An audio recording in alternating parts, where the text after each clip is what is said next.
Hello, all, and welcome back to another episode of Tech Scoop. If you guys don't remember who I am, you're on this channel at this point. I'm John, also known as Duck of the Stars, and I will go ahead and let the other two hosts introduce themselves. I'm Brian, also known as Revo Sportsa. And I'm Luke, also known as Logic Bits. So, for those who are unaware, Tech Scoop, it's kind of in the name. We're trying to cover as many interesting tech stories, probably in a given month, as we can. I know this is episode 3. We haven't released episode 2 yet. I may yet do that, just so that there's a little bit of continuity, not that it's real news anymore. Anyways, we have a lot to discuss given our last episode took place in June. So I'm going to go ahead and pass it off to Brian, and we're going to get into what's been going on with Microsoft. And there's been a lot going on there. Oh yeah, there has. Anyways, without further ado, the biggest piece of individual news is that the FTC's case against Activision-Blizzard and Microsoft's merger was at least temporarily defeated. So they can still pursue additional legal avenues to stop it at a later date, but that's post the merger taking place, so they can't outright stop the merger anymore, which functionally brings it into being approved, if that makes sense, which brings the US in line with 39 some other countries.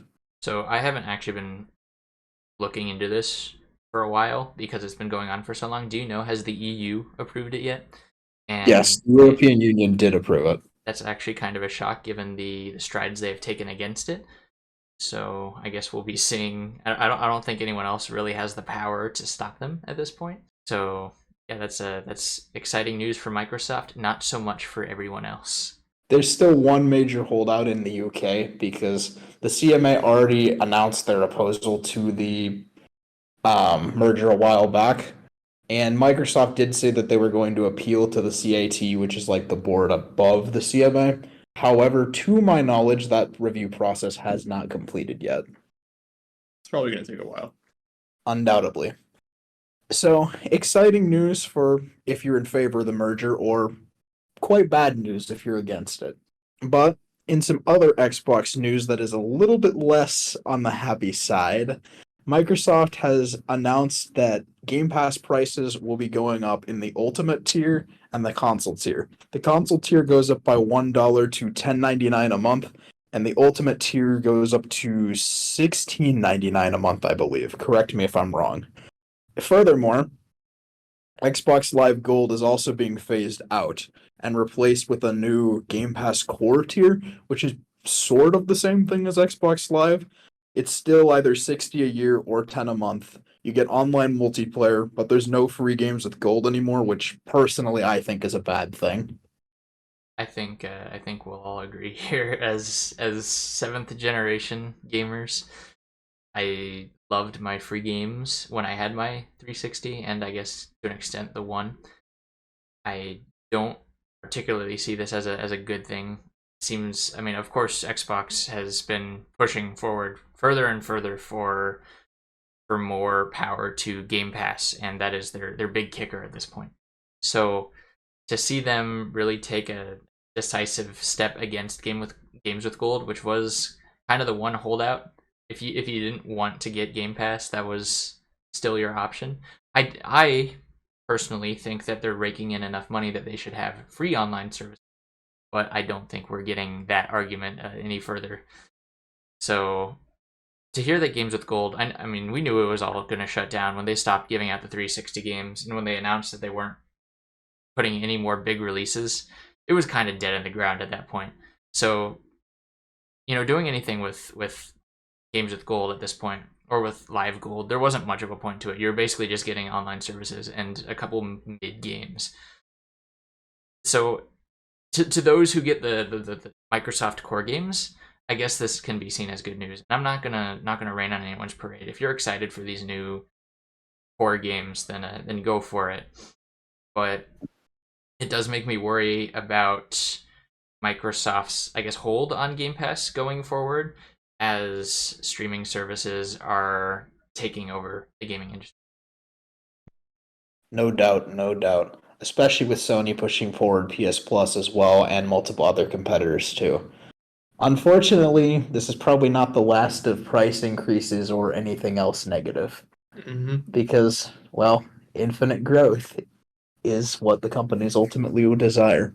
Shifting over to some more pro-consumer news, Microsoft went back and actually fixed the 360 COD servers, which has caused player numbers on at least Modern Warfare 3 and Black Ops 2 to skyrocket, as well as jump them up to the top sellers on the Xbox store as well. I've heard we've seen over 100,000 concurrent users at a single time lately with one of these games, and so a lot of people are excited. I'm honestly a little upset, not because this isn't a good thing for all the COD and was it just COD? I thought I saw that there were Gear servers being fixed too. Yes, they did fix Gears as well. I know that with COD, especially with Black Ops 2, you'd go on an online game and you would just get hacked to death. It was annoying at times, but there were fun hacks too. You could go into an online lobby and get moon jumps, for example. So everyone had them. Not to say that one person was using it to their advantage. Those, of course, are never fun. But when everyone gets them, it can be a little bit exciting. True that. In some other Xbox related news, and this is a little bit, I guess, just different than the rest of it, but occasionally Xbox will do basically a promo console or controller for some big cultural event. Like in the past, they made one for the Sonic movie that had like special controllers, one themed after Knuckles, one theme after Sonic, and then a custom console as well. So for the recent Barbie movie that just released, we have an all-new Barbie-themed Xbox. This I have not heard of. I did hear about the Sonic controllers and how they were fuzzy, and I think that is the most horrendous horrendous thing ever. Kind of disappointed I didn't win that, but I don't think I could have ever touched that and called myself a gamer again. But please go on about the Barbie console. I'm interested in hearing. I'm continuing with Sonic for just a second. This is hearsay and mostly rumor, but supposedly someone who worked at GameStop got the Sonic controllers traded into them and the person who traded them in apparently ripped the fur off because they didn't like how it felt. Am I shocked about this? Not so much. I don't think anyone has taken a game controller and said, you know what, this needs more of synthetic fur. Curious to see what the average eBay resale value is going to be. You know, I'll go ahead and look it up right now. As for the Barbie ones, though, so the Xbox is mostly pink with various Barbie designs on it, and the controllers are basically the same. So some lucky person will win that, and it's free marketing promo for both Barbie and Xbox, so a way to win there as well. Xbox also made probably one of the weirdest things they've made yet. So in a collaboration with, I believe, Teenage Mutant Ninja Turtles, they've released custom Xbox controllers that are Teenage Mutant Ninja Turtle themed that smell like pizza. How exactly they're achieving this, I don't know, but that's what the marketing is claiming. You know, I did see this, and I just had to think to myself, did they not just look back at like the 360 controllers? Because all of those, I can guarantee you, smell like pizza. Those things, buy one of those, use it, smells awful.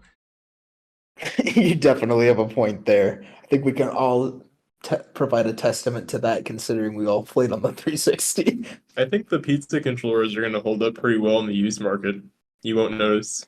Yeah, it'll be just like any other console. It does make me wonder. I didn't look too much into it. It seems like it's detachable, the diffuser, and it makes me wonder if they're going to continue to sell not only that diffuser, but then different kind of scents, which would be weird to see Microsoft in the scents market. But you know, a lot of gamers need it, so maybe we should be welcoming this with open arms. You certainly have a point there, John. I think that about wraps up our Xbox news, though, unless Luke has anything. No, I think that's pretty much everything.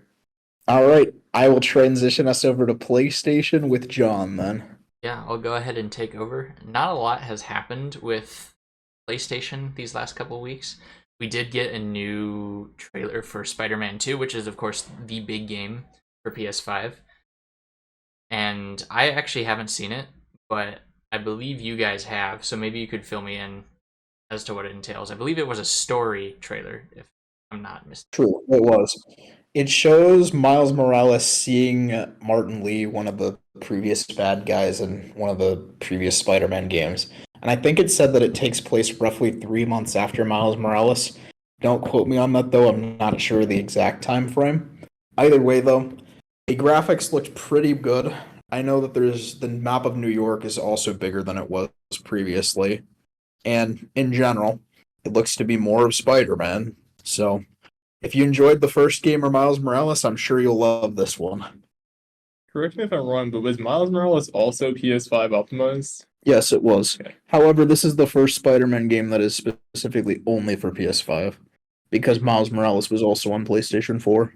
It did look lovely on PlayStation 5. That was the first game I got with my PS5, and I cannot say I had very many complaints, but maybe that's It just stands to reason that the DualSense features will also be quite improved from Miles Morales as well.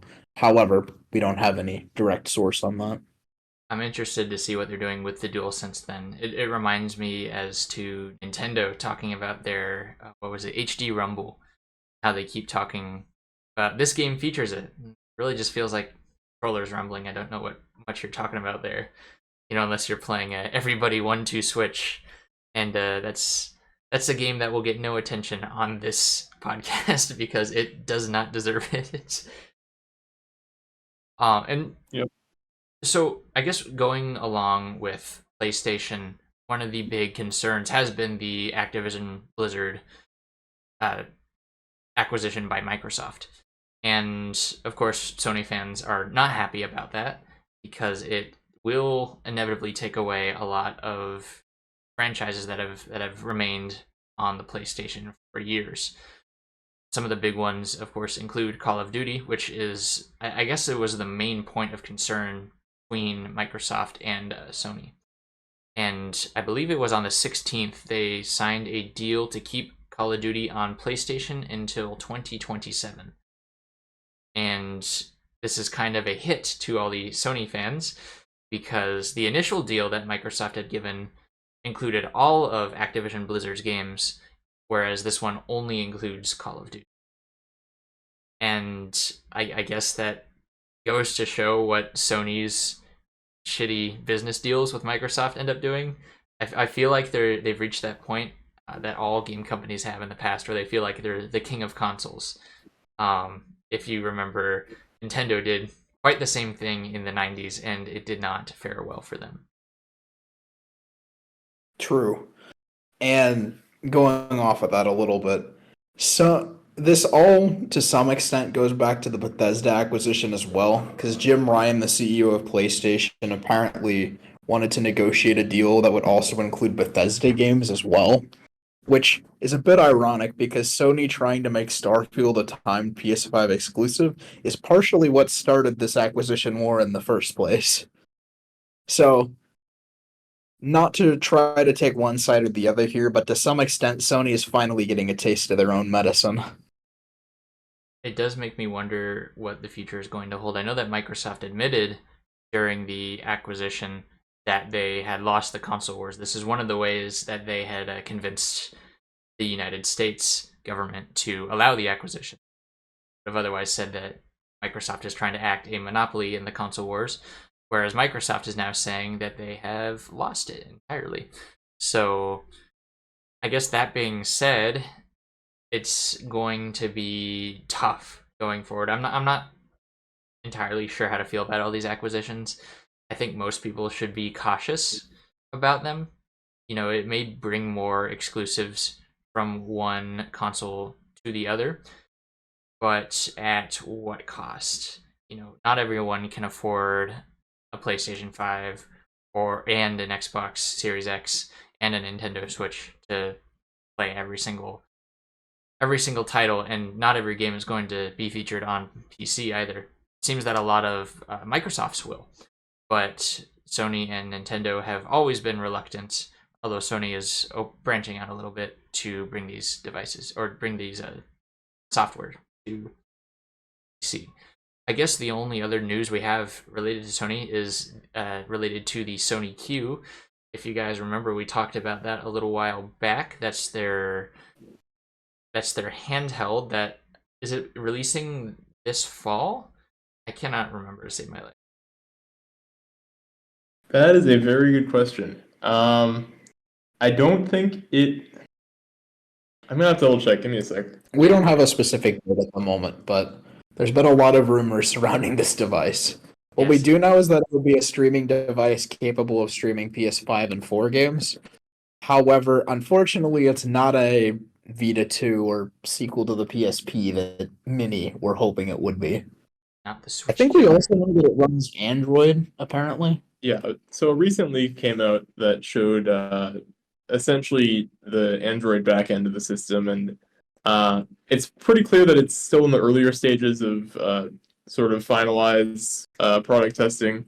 So the internet says that we should expect to see it probably late 2023, but that's more rumors than anything. But it's definitely just as interesting as it is in the promo images. Yeah. Yeah.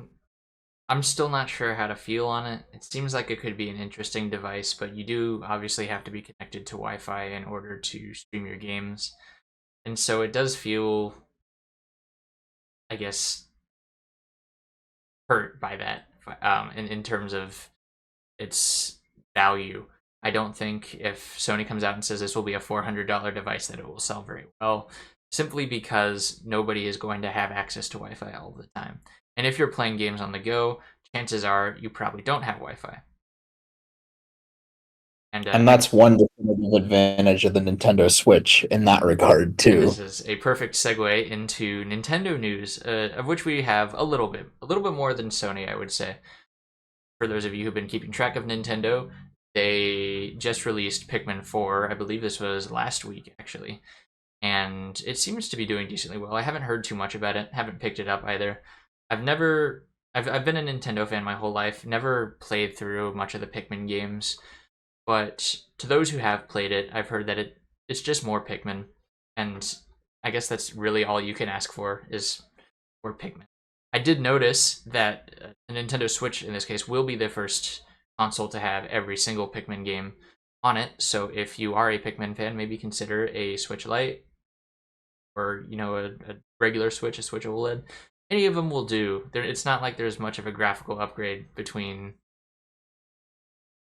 any of them. I assume that Pikmin 1 and 2, and some of you guys may be able to correct me on this, I assume Pikmin 1 and 2 are just straight up ports of the GameCube versions, and Pikmin 3 Deluxe is not going to look much better than it did on Wii U.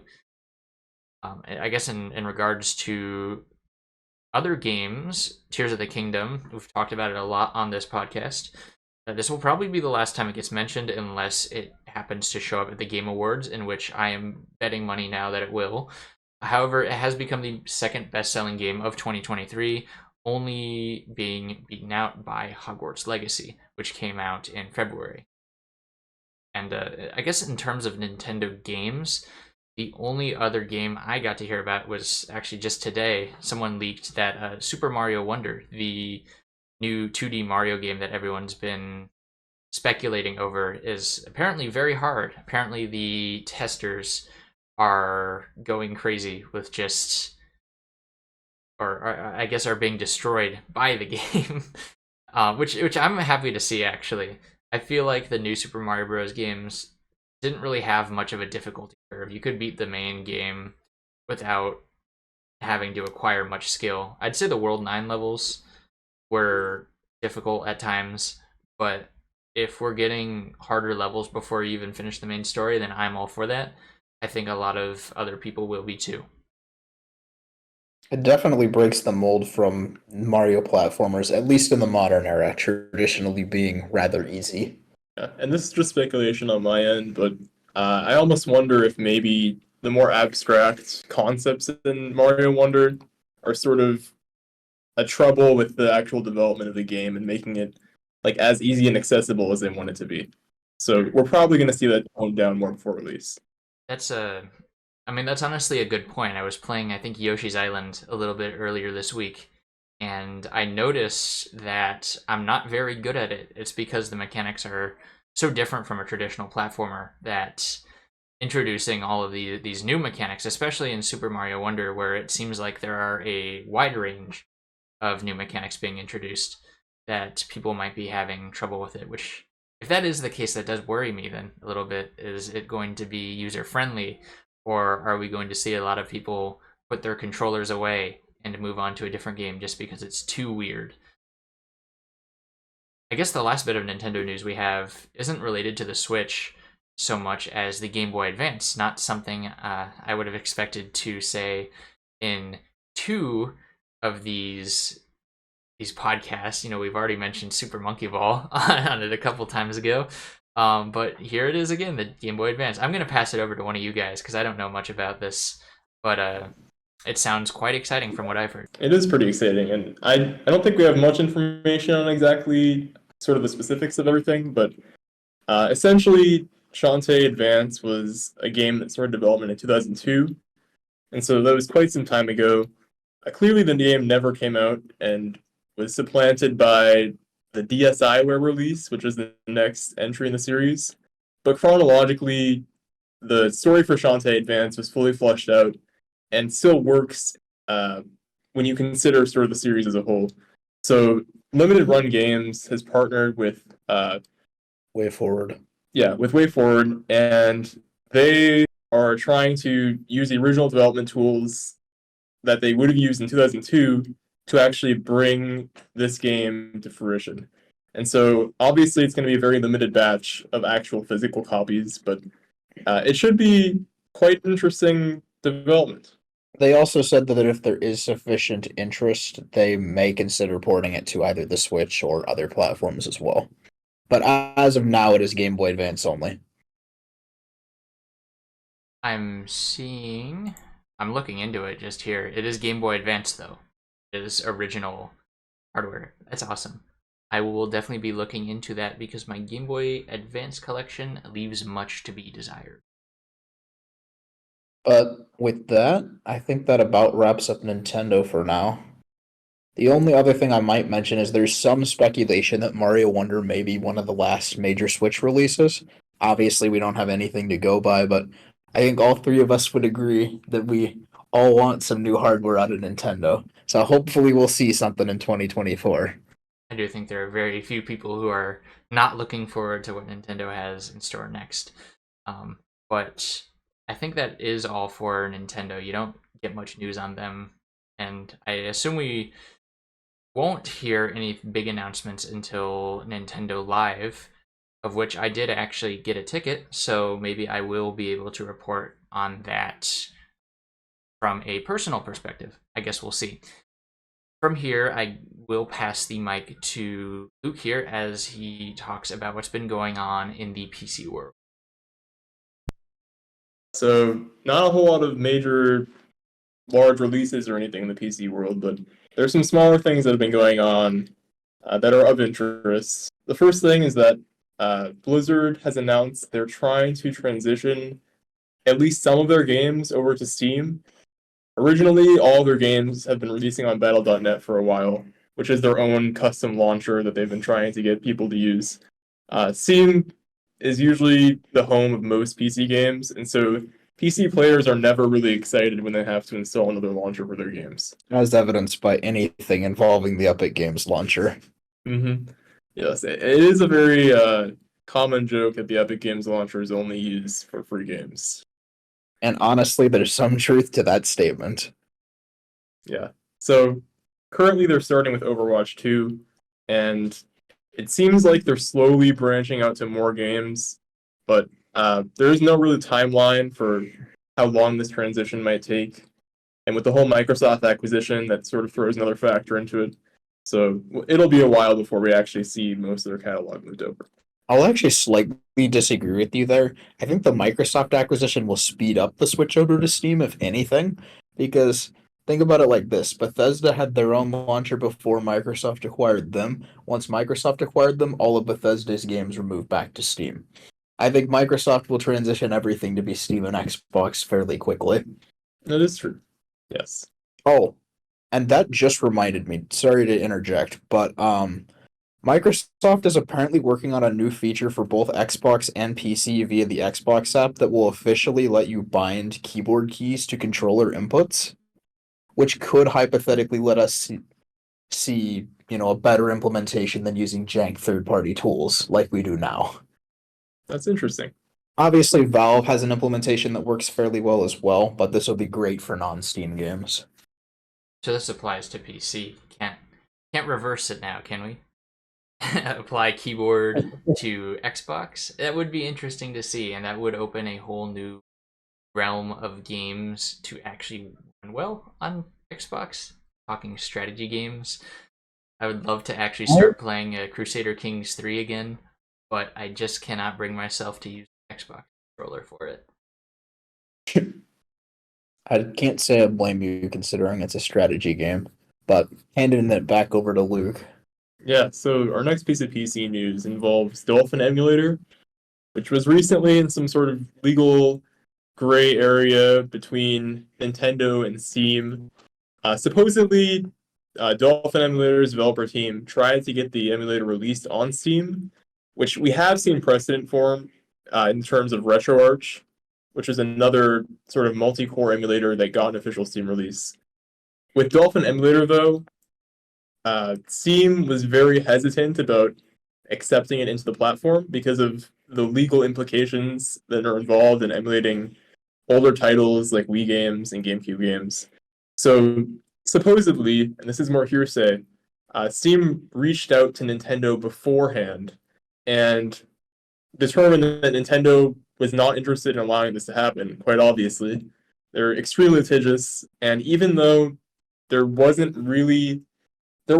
somewhat of legal grounds to base this on with certain decryption keys that are included in the binary, but for the most part, it was more of a gray area thing, and Steam just didn't want to be involved in any sort of legal action, so they outright denied Dolphin's request for being included into the Steam library. And it seems like Dolphin has given up on any sort of appeal just due to all the work it would take. They've contacted a lawyer and determined that it's just not worth the legal hassle. Especially when you can just go to the website and download it anyway. And I do want to state that emulation by court case is explicitly legal in the United States. This is not up for debate whatsoever, and it has been ruled legal in many other countries as well. Nintendo's problem with Dolphin centered around a specific file. That was the area, that was gray area, which is what worried Valve. Okay. I think there's just one little bit of PC news left regarding PC Game Pass. Yep. So, as we touched on earlier, Xbox Game Pass prices increased. However, luckily for PC players, PC Game Pass will remain at the current $10.99 or $9.99 a month, which is nice for anybody that has it. Good library. It's interesting to see that they're not increasing PC Game Pass, but they are for console Game Pass, are they not? Correct. Okay. I guess we'll have to see how that develops in the coming years.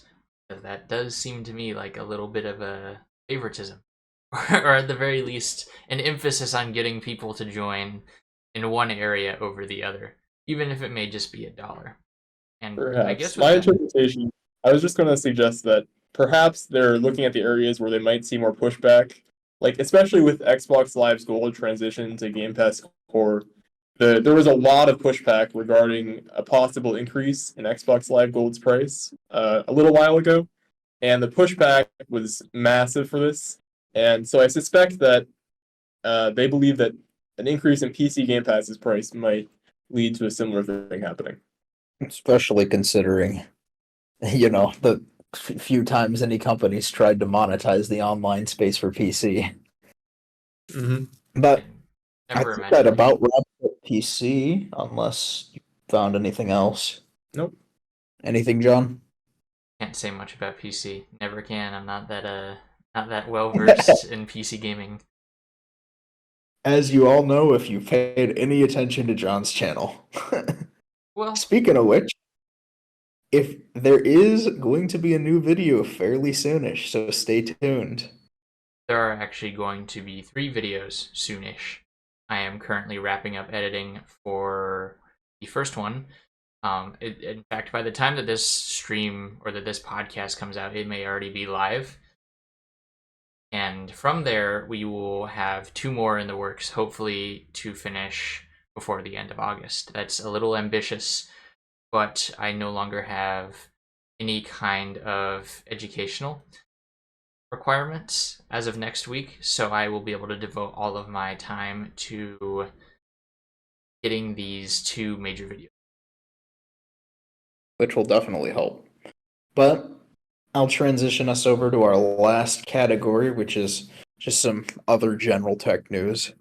The only real thing of note that's happened recently is, yet again, more stuff with Twitter. Ever since Elon Musk took over the app, it's been random decision to random change after random change. I think Elon officially confirmed that it's caused advertiser revenue to drop by like 50-some%. And in general, Twitter has not been doing great, especially with the launch of Threads run by Zuckerberg as well. But specifically for this time, Elon has announced that Twitter's name will be changing to X. Just the letter X. I know. Very weird decision. So he already owns the domain name x.com, so if you go there, it will now redirect to twitter.com. And the logo is, once again, just an X. However, some people online found out that the X is ripped straight from some random font file online, so he didn't even make like a custom font or a custom logo of any sort. Which is not typically what you want to do if you're doing any sort of branding. No, I don't own a billion-dollar social media network, obviously, but personally, I would not throw out years' worth of brand recognition just on a whim. Perhaps Yeah, it's it time. does. Sorry, go ahead. Twitter is a little bit of Elon Musk's plaything in a way, where he doesn't really have a major investment in the financial success of the company. Unfortunately. Maybe then it's time we get a competitor that actually caters to this, rather than trying to rake in income and cause as much social drama as we possibly find. Although that is not a topic I am, again, well versed in. That's fair. And like we touched on already, Mark Zuckerberg has tried to capitalize on all this with the launch of Threads. And it definitely debuted to quite a bit of success, although it has gotten a bit less popular in the past week or so, just because the initial hype train rolled down a bit. We have hit the 30-minute mark. Do we have time for a console highlight? I'd be down. How about you, Luke? Sure. All right. All right. What console shall we do? Well, I do believe last time we said we'd start with the Nintendo 64. We do already have everything up that we wanted for it, so I think we might as well go ahead and finish that out. Unfortunately, it was released June 23rd, so we have kind of missed the deadline for its anniversary or such. But I guess we can go into a little mini debate as to whether or not it was actually as good as people like to hype it up. Or it was obviously not successful. I should say that, at least in terms of its relation to the PlayStation. But should it be remembered as well as it is today? I, of course, grew up with the thing, so I do have those rose-colored goggles on. And I grew up with the PlayStation 1, so same thing, but the other way. With that being said, I will go ahead and talk about some of the things that made it so great. It did have 4 controller ports, which was great for multiplayer gaming. You can't say that about the PlayStation 1, you can't say that about the Sega Saturn, you can't even say that about the PlayStation 2. So Sony can suck on these. The controller design, although it was a little wonky, admittedly, did introduce the first joystick, something which, of course, both Sega and Sony, and later Microsoft, would all put into their controllers. PlayStation 1 did implement a much more stable joystick, but you got to give Nintendo props for putting it there to begin with. It did have different packs that you could put on the controllers, including memory packs, which made it easier to save data in a way that also wouldn't erase your data. If you guys remember, well, if any of you viewers remember, cartridges do have batteries inside of them. So to save them, if you didn't have a password, you would have to rely on the battery. Batteries die, and when the battery dies, so does all of your save data. Another interesting feature is the Rumble Pack, which was it made the Nintendo 64 controller the first controller to rumble, something which is now standard in every main console. The Nintendo 64 was the pioneer for 3D games. Nintendo and their subsidiary Rare were pumping out games, especially 3D games, like crazy during this time, and have produced some of the most iconic and influential 3D games to date. It definitely is the 3D platforming console, although I will concede that pretty much anything else you could probably find somewhere, even in the case of the 90s, you could probably find a console that would run fighting, racing, and other sorts of games a little better. It's definitely true. And as John was saying, highlighted by, of course, Super Mario 64. Basically, while not explicitly the first 3D game, it was the game that popularized 3D. And obviously, Rare put out some bangers such as Banjo-Kazooie and a number of other ones as well. And it's interesting how it seems like a lot of the N64's library, it wasn't a very large library, but it didn't really have a lot of overlap with the library of the PS1 in terms of actually, like, not just the genre, but the specific mechanics of the games, and a lot of just sort of harder to quantify things that sort of make the N64 experience what it was. Some of which can go back to technical problems due to how the console was made. Obviously, the most talked about and obvious was the decision to use cartridges, which could not store nearly as much data as the CDs utilized by both the Saturn and the PS1. This was actually... However, I will say that while the Nintendo 64 did suffer from third-party support because of that, the third-party support it did receive, and obviously the first-party support as well, were all pretty good. It was decent in terms of third-party games. It did cause a near 20-year hiatus from a lot of companies from publishing on Nintendo. And if you are buying a Nintendo 64 nowadays, it is to experience those first-party games. You don't see many people talking about how they want to play Gex 3 on the Nintendo 64 because it's the best version. It isn't. It is all but graphically inferior. And going back to the point of cartridges, it was something Nintendo knew. We talked today about how Sony was getting cocky with their marketing strategies and with their business. This is exactly what Nintendo is doing. They said, look at Sega, look at Sony, they're adapting this new tech, but we're Nintendo. Can you really go wrong? And as they found out, you could go wrong with cartridges. They did try and meet a middle ground with the Nintendo 64 disk drive, which was a failed peripheral.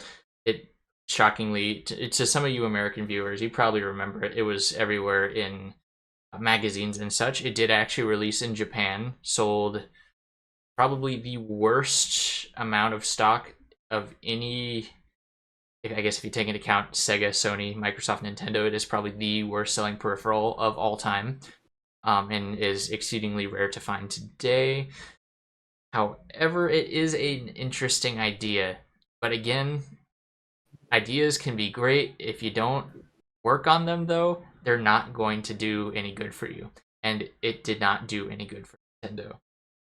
I do think of the three, it is the most influential. If you ask any PlayStation 1 gamer what 10 games you think were the most influential on PlayStation, I doubt they could name you more than Crash and Spyro. Of course, there are a couple others. The Sony ponies will get on my ass about this, but you ask a Nintendo 64 gamer what games were most influential on the Nintendo 64, and you will probably find a very solid list. You know, they'll give you the same 10 games, and they'll give you a good reason for why. That's actually a fair point right there, John. 10 games on Nintendo 64 that were genre defining. Beyond Super Mario 64, maybe Smash Brothers, the Zeldas, and Mario Kart. You don't really have much of an argument there, if I'm being honest. Actually, since we have our resident N64 and PS1 fan here, why don't you both try to provide your top 10? Top I 10 didn't even games. own 10 games on PS1. Oh, and there we go. All right. Well, obviously, Super Mario 64, Donkey Kong 64. We can talk about Banjo-Kazooie. I won't even talk about both. Just get 1 and 2 and put them together. We got GoldenEye. We got Perfect Dark. It is one of the top-rated games of all time. We have Conker's Bad Fur Day, one of the most underrated games of all time. We can talk about Jet Force Gemini. That is a little more of an underground game. The Pokemon Stadium games, bringing the merger between handheld and console games. This was really the first case in which you saw that. Other than that, of course, Mario Kart 64. You can't go wrong with that game. And I'll even give it a little leeway and say that Diddy Kong Racing gets involved with that. As for my 10th game, Kirby 64, easily. It is probably one of the first 2.5D games out there, and it is very graphically appealing for the time. Those are my top 10. I didn't even include Zelda. You know what? I'll let that slide. You guys don't get to hear about Zelda right now. Ocarina of Time isn't the best Zelda. Ocarina of Time is the top-rated game of all time on Metacritic. Look it up right now. It's true. Yes, we know. The gaming media loves Zelda, as we touched on when we discussed both Breath of the Wild and Tears of the Kingdom. All I'm saying, where is Crash? You see, we could go on with this for quite a while, John, but I will remind you that this is a Nintendo 64 spotlight, not the Nintendo 64 versus the PlayStation 1. Convenient excuse. That is a convenient excuse, although I will allow it because we are running shorter on time here. So, with that, I think our next console, if we agreed correctly, was the Sega Dreamcast, of which we will get to hear a lot more from Luke, because do you still own 2? The second Dreamcast had some issues, but we're looking to get another one. Unfortunate. So does that make 3 including the broken one, or did you sell off the... 2 is gone now, so it'll still be just 2 Dreamcasts. He will have bought 3 Dreamcasts, though. So you guys will get to hear from our resident Sega fan in the next episode, of which we hope to see you there. Thanks for tuning in. If you have not done so already, please consider subscribing to my channel, of which this will be releasing on, and also checking out my channel page. I will have both Reva Sportza and Logic Bits channels in the suggested channel section, I believe. And with In that, the description as well. Yes, we'll have it in the description, just in case it's a little bit easier. Make sure to check out my content, if you guys want to check out their content too. You know, that's up to them to advertise. But it's Yeah, great. we don't post as often as John, but you will regularly see us on John's videos and obviously Tech Scoop as well. And with that being said, I guess see you guys in the next one.